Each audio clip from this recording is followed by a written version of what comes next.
Bonjour à tous et bienvenue dans ce nouvel épisode qui vise à nous questionner un petit peu sur ce qu'est la spiritualité.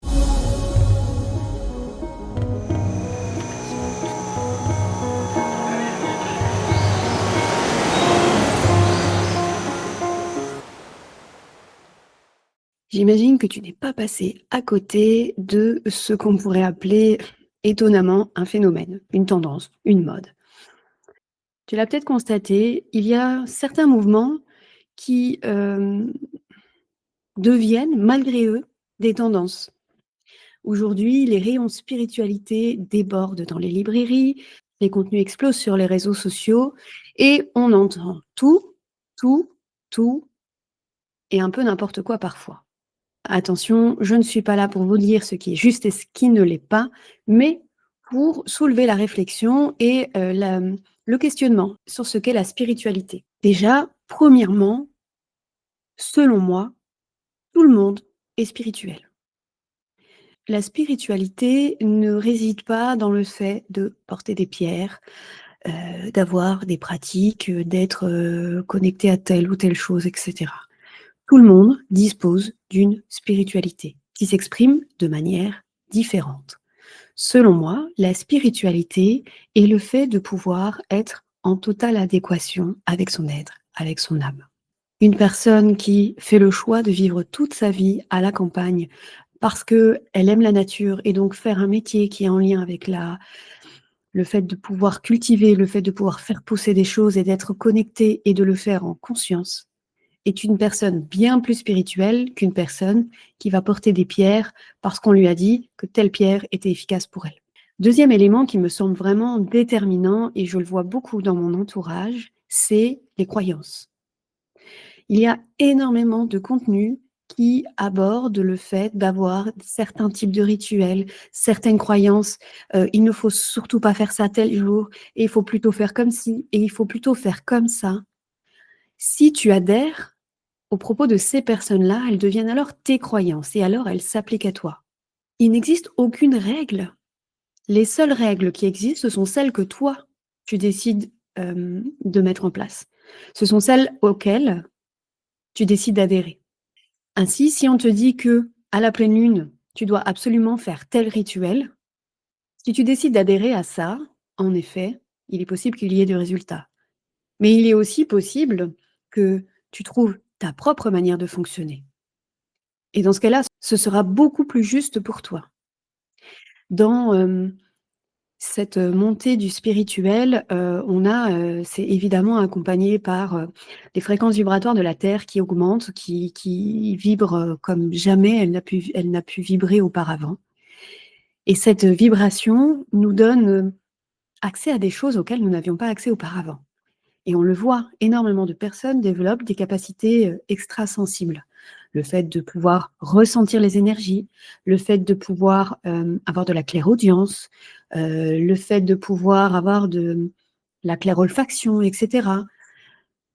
Il y a 20 ans, tout ça n'était pas accessible parce que nous étions dans une posture vibratoire qui ne nous le permettait pas. Aujourd'hui, les choses sont très différentes.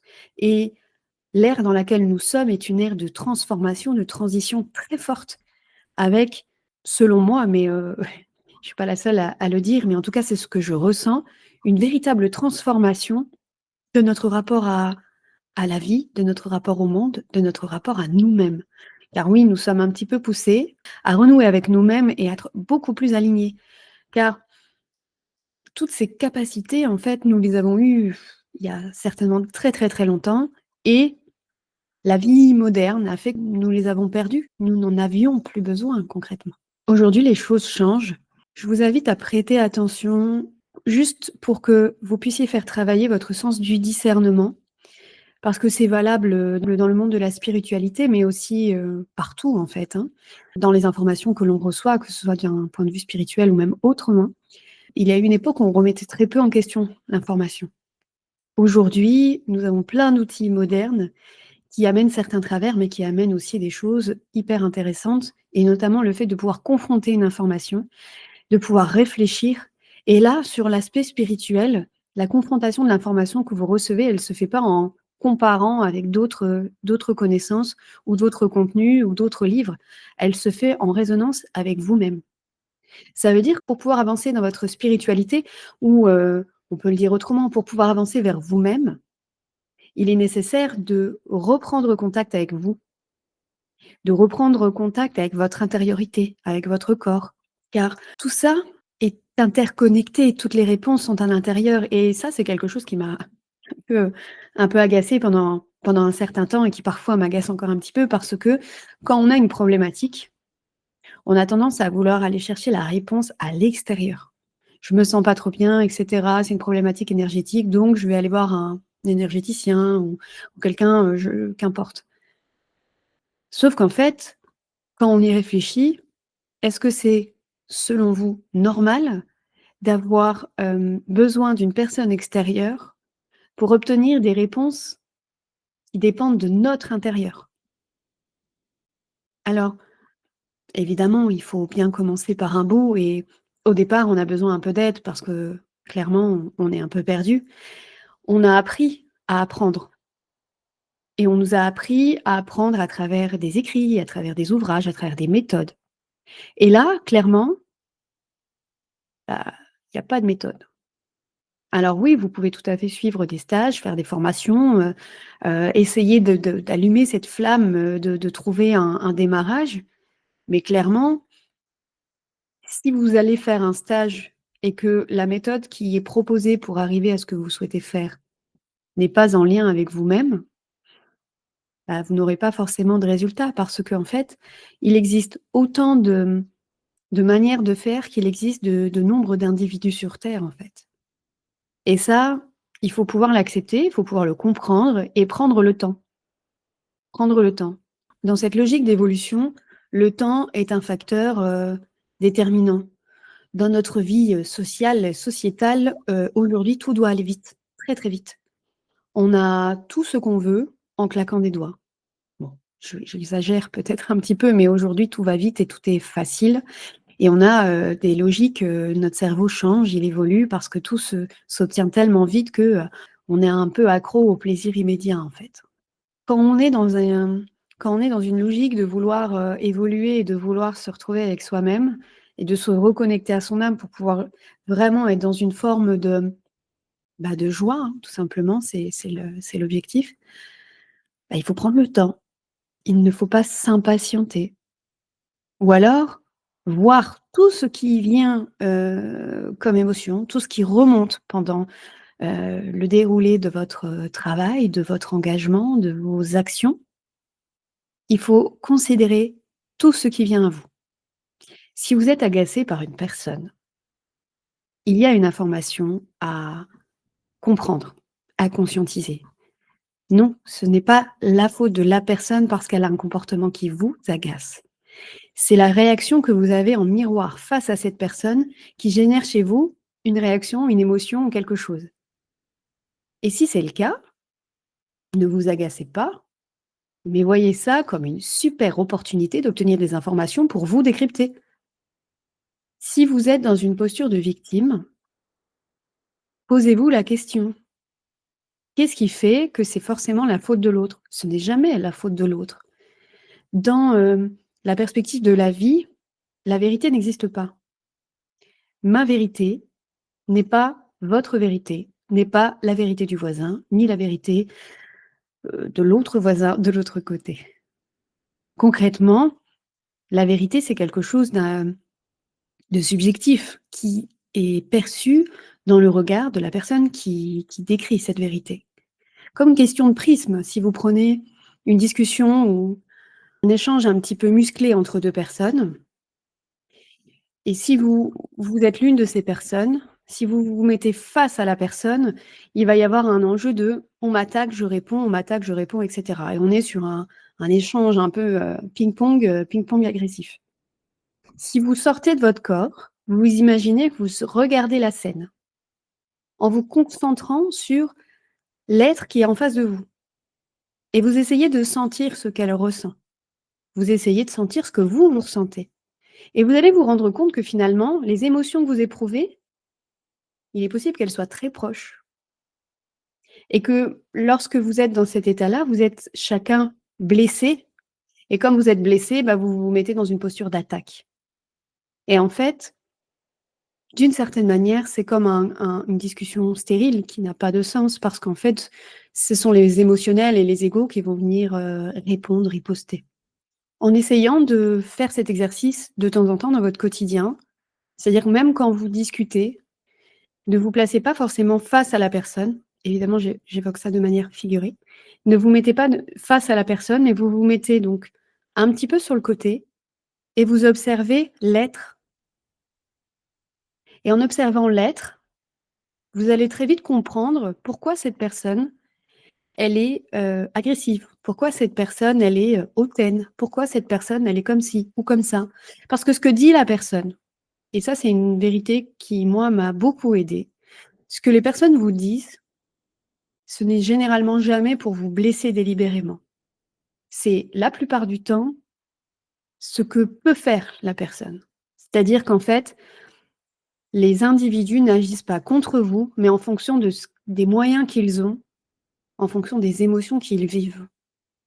Et quand vous comprenez ça, vous pouvez comprendre que cette personne qui vous a dit quelque chose de très méchant et qui vous a blessé, n'a a réagi en réaction à une émotion, comme si son cerveau était en mode survie, en fait, et qu'il a fallu attaquer pour pouvoir se défendre. Et donc, quand vous considérez les individus en tant qu'êtres, c'est-à-dire que vous oubliez qui ils sont pour vous, vous oubliez vos potentiels, liens d'ascendance, ça marche aussi avec les enfants et vous essayez d'être dans le respect profond de l'être qui est face à vous. Si vous faites ça et que vous arrivez à sentir cet être, vous allez avoir des clés de compréhension qui vont être vraiment, vraiment très différentes et qui vont vraiment commencer à mettre une couleur différente dans votre quotidien. Parce que quand on considère un individu en tant qu'être, c'est-à-dire qu'on sort de ce petit zoom, de ce zoom humain pour aller, on recule un petit peu et on considère les individus comme des êtres et pas comme des personnes avec un niveau social, avec un niveau intellectuel, avec toutes les étiquettes que vous avez pu imaginer poser sur cette personne ou tout ce que la société a pu poser sur cette personne. Parce que finalement, on est tous des individus et on est tous des êtres humains. Et en fait, les schémas sociétaux et le regard qui nous a été aiguisé par la société en nous disant ce qui est beau de ce qui ne l'est pas, ce qui est bien de ce qui ne l'est pas, je considère que on peut aller au-delà de ça. Et en allant au-delà de ça, déjà, on a une meilleure considération des individus. Il y a, selon moi, une meilleure compréhension qui agit sur le niveau de colère, de haine, d'agressivité qui est quand même très, omniprésent, hein, dans nos rues ou dans la société d'une manière générale et vous pouvez appliquer ça parce qu'en comprenant ça, vous pouvez aussi l'appliquer pour vous, parce que c'est ça l'objectif. L'objectif, c'est pas de vous mettre, au service des autres, mais de comprendre la pertinence de chaque être, tout en comprenant la vôtre. Vous avez votre pertinence d'être, d'exister et de vivre votre lumière, de vivre vos passions, de vivre vos opinions, de vivre tout ce qui fait que vous êtes cet être unique. Et je le constate dans ma pratique d'hypnose transpersonnelle, on a énormément de blocages qui sont liés à des croyances familiales, qui sont liés à des mémoires collectives, à des mémoires transgénérationnelles, à des traumatismes vécus pendant l'enfance ou même plus âgés. Et il est tout à fait possible, progressivement, de vous libérer de tout ça pour pouvoir renouer avec cet être que vous êtes, parce que d'un point de vue originel, on est tous amour et joie. C'est-à-dire que un bébé, quand il naît, il n'a pas de formatage. On ne lui a pas dit que tel aliment était pas bon et que de tomber, c'était la honte, et cetera, qu'importe. Le paramétrage, il se fait au fur et à mesure, mais d'un point de vue originel, c'est la joie. Et c'est pour moi quelque chose qui est vraiment très, très important, que c'est un curseur à observer, en fait. Dans votre vie, si vous êtes parfois un peu perdu et que vous n'êtes pas tout à fait à l'aise avec vos propres ressentis, observez vos émotions. Observez ce qui vous met en joie. observez ce qui fait vibrer votre cœur. Tout ce qui va faire résonner ces éléments-là, ce sont des éléments qui indiquent un alignement avec vous-même, avec votre être.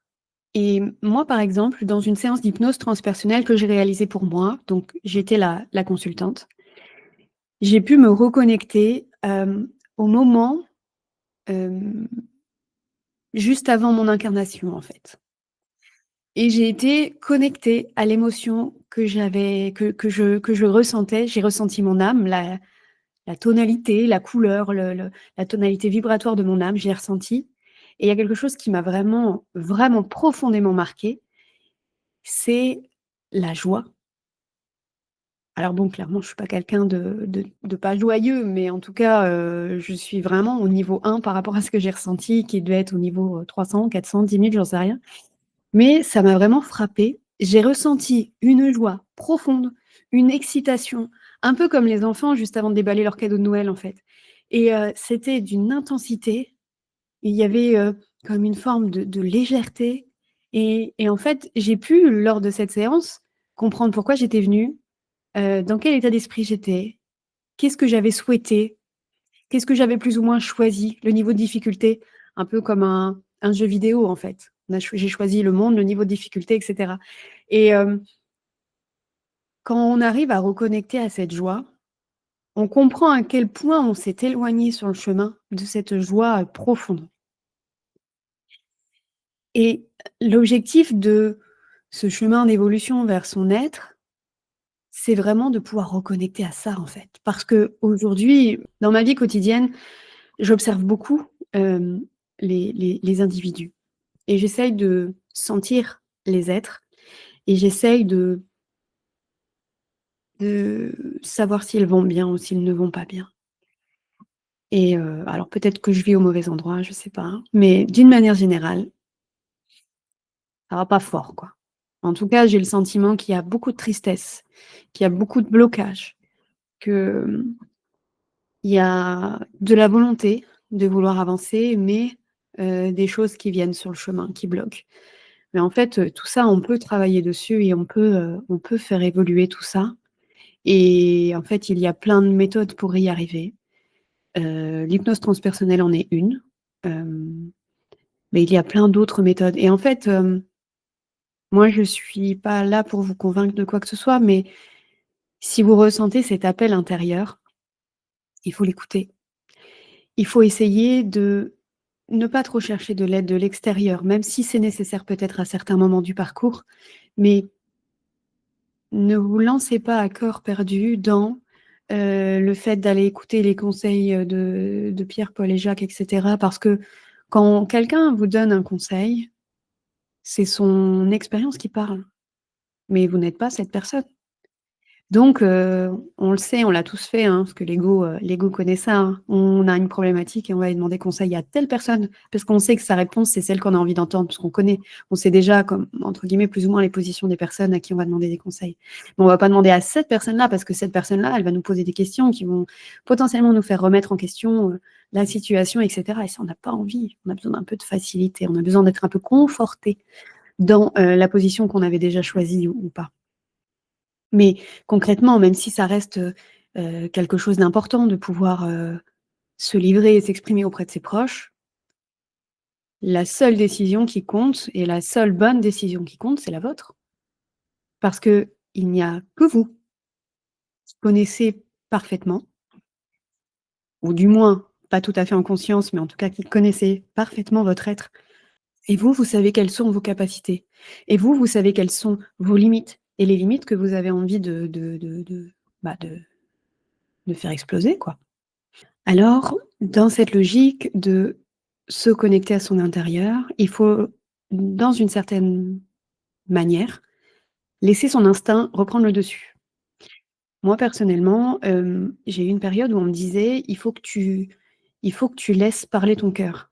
Tu fais pas assez les choix du cœur, tu fais des choix qui sont trop dans le mental». Au début, je me disais: «Ouais, super, c'est chouette, mais ça veut dire quoi? Enfin, comment ça choisir le cœur?» et cetera. J'ai vécu pendant longtemps, dans un état de surprotection. C'est-à-dire qu'en fait, je m'étais vraiment barricadée depuis la naissance et donc j'avais mis tellement de couches qu'en fait, je m'étais coupée de mes ressentis et en même temps coupée de l'extérieur. C'est-à-dire que j'agissais de manière, je dirais pas automatique, mais j'agissais sans forcément, me poser de questions, je suivais le tracé sociétal auquel, j'avais identifié une forme de réussite. Voilà, c'était ça mon objectif et en fait, quand je suis arrivée au schéma final, je me suis rendue compte que, c'était pas fou, quoi. Non pas que le résultat ne me convenait pas, mais que concrètement, il y avait un manque de vérité par rapport à ce que je vivais. Et en fait, j'ai longtemps évolué en me disant: «Je suis bizarre, je suis différente. Pourquoi les uns réagissent comme ça et moi, tout ce qui plaît aux uns, moi, ne m'intéresse pas? Pourquoi j'arrive pas à trouver ma place? Pourquoi?» Donc je m'adaptais et je me suis adaptée pendant 30 ans. La vie m'a mis un petit coup de pied qui était tellement nécessaire.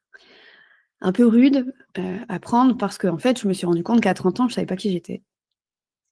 J'avais fait de s enfin de mon personnage ou de l'être que j'étais, un être, hyper, pointu, sur, la compréhension de l'individu, sur le mental, sur l'analyse. J'étais trop fière de moi, en fait. J'étais contente parce que j'avais l'impression que je pouvais cerner n'importe qui, que je pouvais, convaincre n'importe qui de quoi que ce soit. J'avais le sentiment qu'en fait, tout ce que j'avais pu travailler au fur et à mesure, dans ma personnalité faisait de moi enfin ça en tout cas, ça me nourrissait, d'une certaine manière et j'étais vraiment très contente et j'avais réussi à me convaincre que j'étais cette personne-là. Sauf que quand on a commencé à me parler du cœur, je me suis rendu compte à quel point j'avais délégué toute ma vie à mon mental. Vraiment toute ma vie. Et c'est ce qui expliquait que finalement, il y a des personnes comme ça et moi j'en faisais partie, tu as tout pour être heureux. Tu as une maison, tu as des enfants, tu as un chien, tu as un bon travail, tu as pas de problème d'argent et cetera et pour autant, tu es mal, tu as pas de goût, c'est fade. Toi, tu as une vie en 3 couleurs, mais toi, tu voudrais en voir 15 des couleurs différentes et tu comprends pas et du coup, tu culpabilises parce que tout le monde te dit que finalement, tu as pas de quoi te plaindre, tu as pas de quoi être malheureuse. Et que finalement tu t'ennuies alors tu te cherches des problèmes. Mais non, cet appel que je sentais en moi, il était vraiment là et en fait, il me fallait trouver le courage d'y répondre.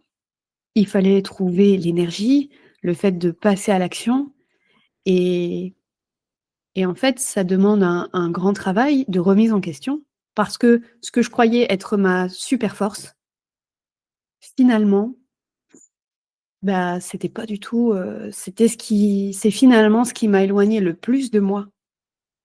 Parce que quand tu as 30 ans, que tu connais pas tes passions, que tu sais pas ce que tu aimes, enfin, tu es un PNJ quoi.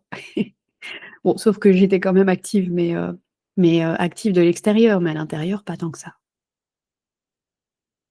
Et ça peut aussi s'expliquer, c'est-à-dire que il y a énormément de burn-out et cetera, donc du coup, on dit que c'est une tendance.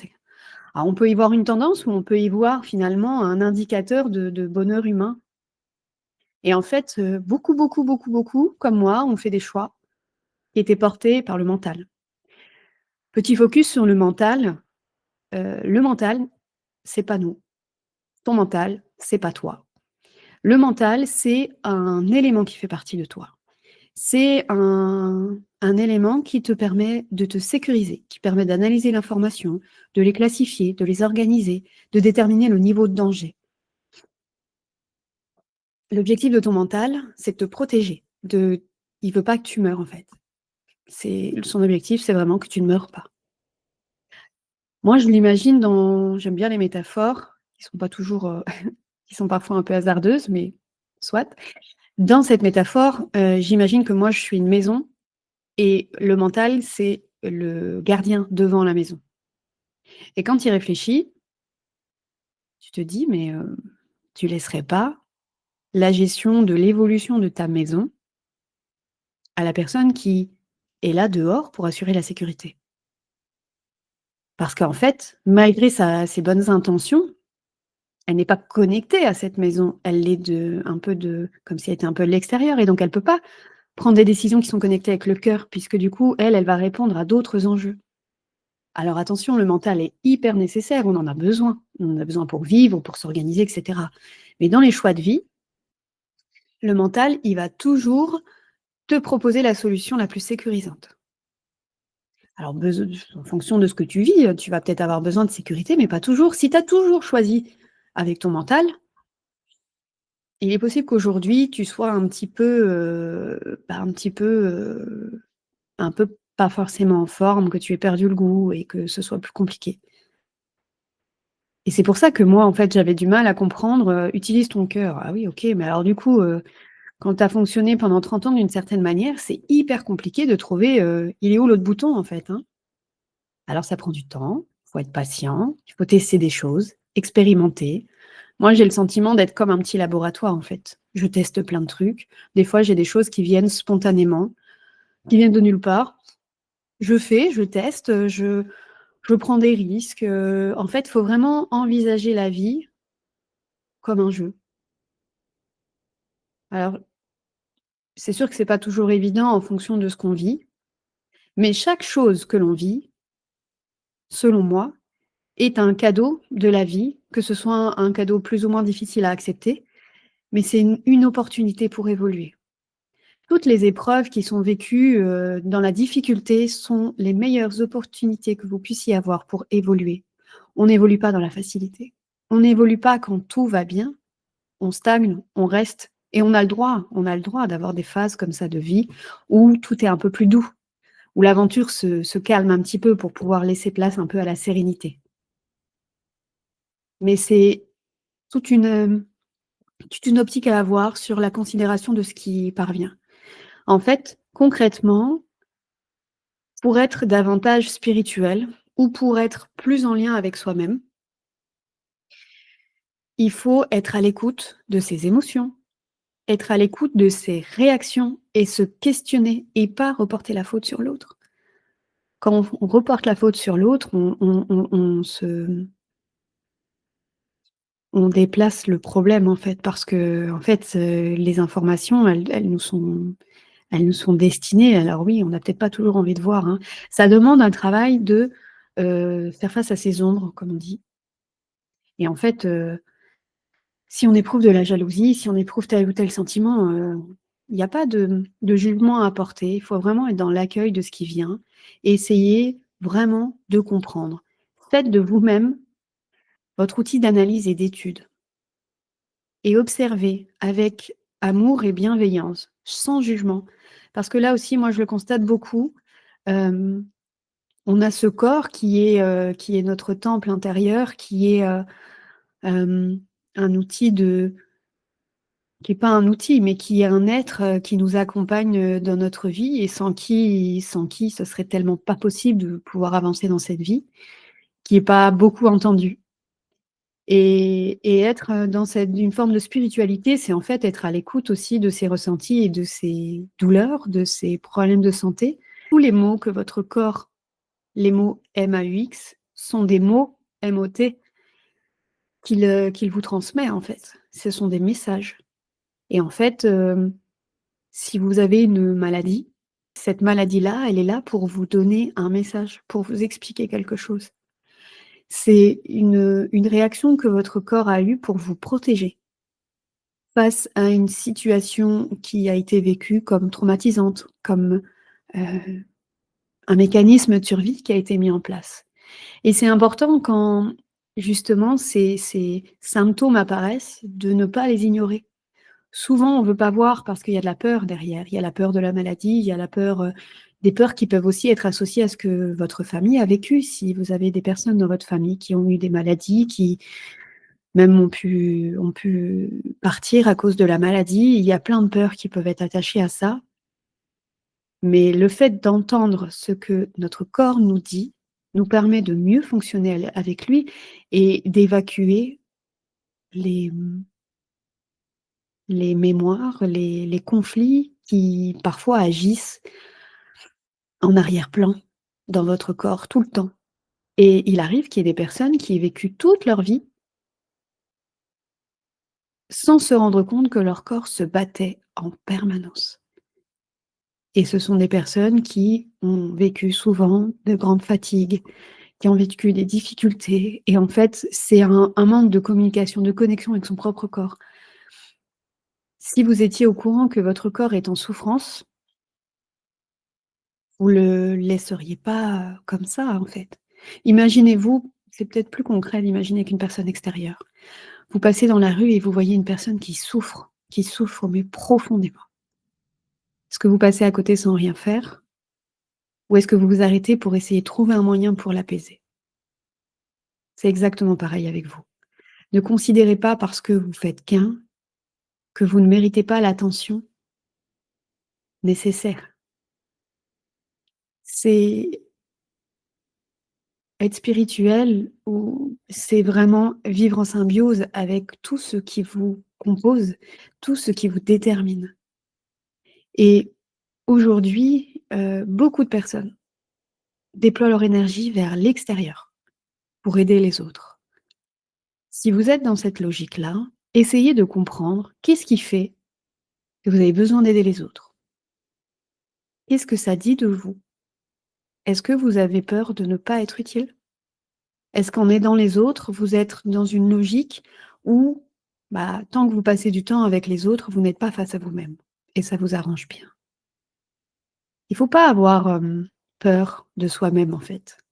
C'est-à-dire que tant que vous êtes dans cette logique d'accueil, d'amour et de bienveillance, le premier amour que vous devez que vous devez transmettre, que vous devez porter, il doit être pour vous. Aimez-vous tous les jours. Et s'aimer, ça veut pas dire, être égoïste, égocentrique et puis, frimer tous les jours. C'est absolument pas ça. C'est, hem, comme si on était une équipe et en fait, on encourage cette équipe tous les jours parce qu'en fait, si, vous avez besoin d'être encouragé parce que peut-être on l'a pas fait quand vous étiez enfant ou peut-être qu'on l'a jamais fait du tout, bah, offrez-vous tout ce dont vous avez besoin, vous pouvez vous l'offrir. D'avoir, un regard spirituel sur la vie, c'est aussi le fait de pouvoir reconnaître la beauté dans chaque chose qui nous entoure. Ça veut dire qu'il faut se dégager de nos croyances. Ça veut pas dire qu'il faut tout abandonner, c'est pas ce que je suis en train de dire, mais si on vous a dit que, le noir c'était moche, bah, essayez de considérer qu'en fait, chaque chose, peut avoir une autre vision, un autre regard. Quand on dit, «Cette personne-là, elle est belle» ou «Elle est moche» et qu'il y a des moqueries et cetera, mais en fait dans la nature, personne ne dit ce qui est beau, ce qui est pas beau. Tout est à dans une forme, d'égalité, c'est nous qui portons des jugements et des regards. En essayant d'aborder la vie sous sa beauté la plus originelle, la plus simple, la plus vraie, en fait, c'est quelque chose qu'on peut appliquer à tous les individus qui nous entourent. Et ça permet déjà d'être dans une forme d'éveil, parce que quand le ciel est brumeux, il offre un spectacle magnifique, parce que quand le ciel est orageux, il offre un autre spectacle et tout ça, c'est des cadeaux, en fait, qui nourrissent l'âme. Essayez, alors peut-être que vous êtes déjà dans cette logique-là et ceux qui ne le sont pas, essayez de regarder un petit peu différemment. Portez un regard nouveau sur les choses. Essayez de vous détacher, tous vos a priori, vos jugements, et essayez de regarder les choses autrement, comme si vous veniez de renaître, en fait. Et vous allez percevoir des choses que vous ne pouviez pas percevoir avant. Et c'est vraiment intéressant parce que ça procure, de la joie, des vibrations très hautes, très positives. C'est une belle expérience à réaliser, qui est d'abord une expérience au départ et qui après, si vous y prenez goût, vous verrez que votre regard sur la vie va vraiment changer et évoluer. Un autre élément que j'ai découvert en évoluant sur, ces questions, spirituelles, c'est le fait de comprendre que les informations qu'on nous transmet, parfois, ne résonnent pas trop au niveau du mental. C'est-à-dire que les informations sont compliquées ou alors on les trouve abstraites. Ce n'est pas parce que le mental ne les reconnaît pas que l'âme ne les reconnaît pas elle. Ça veut dire que parfois, vous vous retrouvez dans des situations ou face à des personnes qui vous portent des discours ou des livres que vous lisez et vous savez pas trop pourquoi, mais vous le lisez, mais bon, il y a quelque chose qui est pas hyper évident. Pourtant, Quand l'intellect ne comprend pas, l'âme reçoit et comprend. Alors c'est un processus inconscient, mais ce qui est intéressant, c'est de se dire, quand vous avez des informations qui vous sont destinées, ne vous mettez pas dans une posture de blocage. Accueillez les informations, car même si votre mental ne les comprend pas, votre âme les reçoit et ça agit sur vous, sans que vous vous en rendiez compte. Un autre aspect de la spiritualité que je trouve très intéressant, c'est le fait qu'il n'existe aucun cadre valide. Vous pouvez aller puiser dans tout ce que vous voulez. Si la religion vous parle, recevez et allez vers la religion. Si, je ne sais pas, une divinité grecque vous appelle, si, vous trouvez votre foi dans la nature et la connexion à la nature. Quand je parle de foi en soi et de foi potentiellement en l'humanité. Il y a pas de règles. Souvent dans en fait, il faut dissocier, je pense, ce qu'on nous transmet d'un point de vue sociétal et la considération que l'on doit avoir du point de vue de l'âme. C'est-à-dire qu'on dézoome, on recule un peu et en fait, quand on recule vraiment, tous les schémas sociétaux, ils s'effacent un petit peu parce qu'en fait, ils sont tout petits par rapport à ce que l'âme peut percevoir et ressentir. Et en fait, la religion, par exemple, est quelque chose qui est, un peu controversé. Il y a ceux qui sont très religieux, d'autres qui ne le sont pas du tout et on dit: «Mais non, ça, on peut pas être chrétien si on croit à ça et on peut pas faire ci, on peut pas faire ça». Libre à vous d'adhérer à ces systèmes, mais libre à vous aussi d'avoir vos propres systèmes et votre propre fonctionnement. Si dans ce qui résonne en vous, vous avez, besoin d'être accompagné d'une figure, chrétienne et en même temps d'une figure qui est issue d'une autre religion, allez-y. Ce qui est important, c'est de ne pas raisonner d'un point de vue intellectuel, mais d'un point de vue vibratoire. S'il y a des choses qui vous parviennent et qui vous semblent intéressantes, on peut tout mélanger. On peut, observer les choses et ce qui est nécessaire dans cette optique-là, c'est de ne rien condamner et de ne rien juger. Tout ce qui existe, notamment dans le cadre des croyances religieuses, a sa pertinence et on a, nous, notre propre liberté sur le fait d'adhérer ou non et sur le fait d'adhérer peut-être à certains éléments et pas à d'autres. Et ce qui est important, c'est vraiment d'entendre cette voix intérieure et d'entendre cette résonance vibratoire. Et en fait, dans chaque religion, il y a des richesses vibratoires folles qui sont complètement dénuées de l'aspect intellectuel, de l'aspect pratique, mais il y a des richesses partout. Et en fait, ça nous amène à avoir un regard qui peut être porté à travers la vibration. Si on regardait le monde à travers les vibrations, on verrait un monde complètement différent. Aujourd'hui, notre regard, il est porté sur l'information et sur l'historique lié aux informations. Si vous regardez les vibrations, essayez de sentir les vibrations d'un livre, d'un arbre, d'une couleur, d'un individu, vous verrez les choses complètement différemment. Et c'est quelque chose que moi je fais au quotidien et en fait, c'est un regard qui se développe progressivement parce qu'on nous a donné des outils vibratoires. Nous sommes, en tant qu'individus, nous dégageons des vibrations et ces vibrations sont impactées en permanence, toute la journée.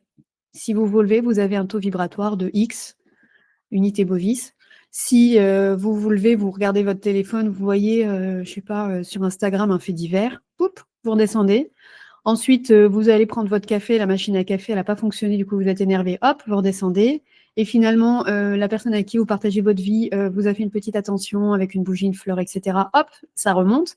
Vous avez décidé de vous habiller et puis finalement de vous dire que même si la journée a mal commencé, vous allez commencer à dire que c'est une opportunité et cetera, hop, ça va remonter. Tout ce que vous faites dans votre quotidien agit sur votre taux vibratoire.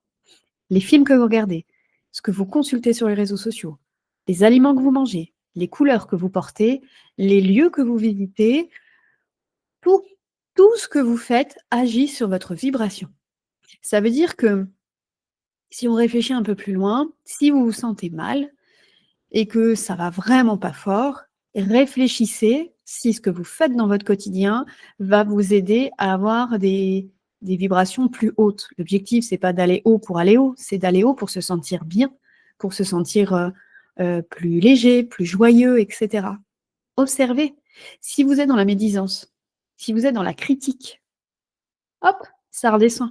Si vous êtes plutôt dans cette logique de gratitude, de voir tout ce que la vie vous offre, vous allez remonter. Et en fait, si vous avez conscience de ça, vous allez vite vous rendre compte quelles sont les habitudes ou les comportements que vous pouvez avoir qui vont venir impacter vos vibrations. À savoir que si on élargit un petit peu ce principe vibratoire, on a ces vibrations qui sont liées à la loi de l'attraction, qui font que vous attirez à vous ce que vous vibrez. Donc, si j'ai des vibrations très basses et que j'ai peur de tomber, l'univers, par loi d'attraction, va m'envoyer quelque chose qui fait que je vais tomber. Parce que je vibre la peur de tomber, donc je vais tomber. Et tout ça, si on n'en a pas conscience, on peut s'enfermer dans quelque chose, ce qui fait que les peurs prennent de plus en plus de place. La peur est une émotion à très basse vibration. La joie est une émotion qui est l'émotion la plus importante, selon moi. Et donc, en fait, si vous vibrez des énergies positives, si vous vibrez de la réussite, si vous vibrez de la confiance en soi, si vous vibrez tout ça, alors évidemment, il ne suffit pas juste de dire je vibre telle chose, hein, il faut vraiment ressentir en soi. C'est un processus qui est très ressenti, très physique, en fait, d'une certaine manière.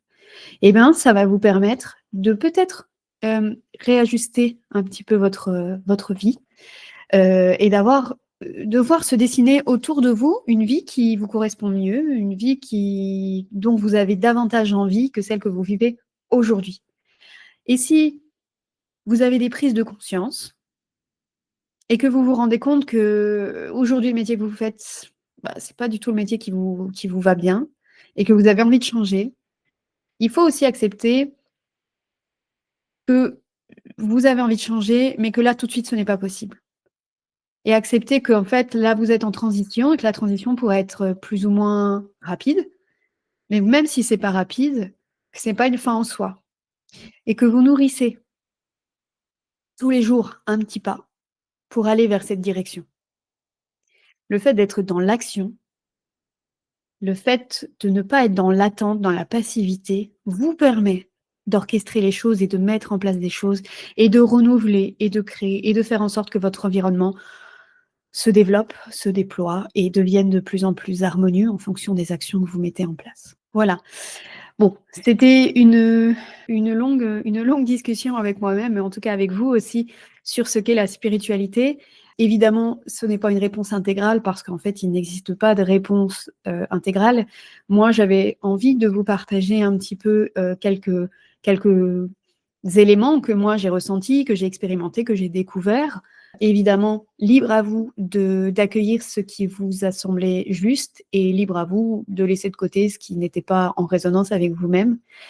Ce qui est important pour moi, c'est dans les valeurs que je porte, c'est de ne pas c'est d'être dans une forme d'authenticité avec vous, parce que je n'écris pas les informations, ou en tout cas ce qui vous est proposé. C'est des informations qui viennent du cœur, qui ont pour vocation de vous apporter de la lumière. Et si jamais ça a été le cas, c'est vraiment formidable parce que mon objectif, il est là.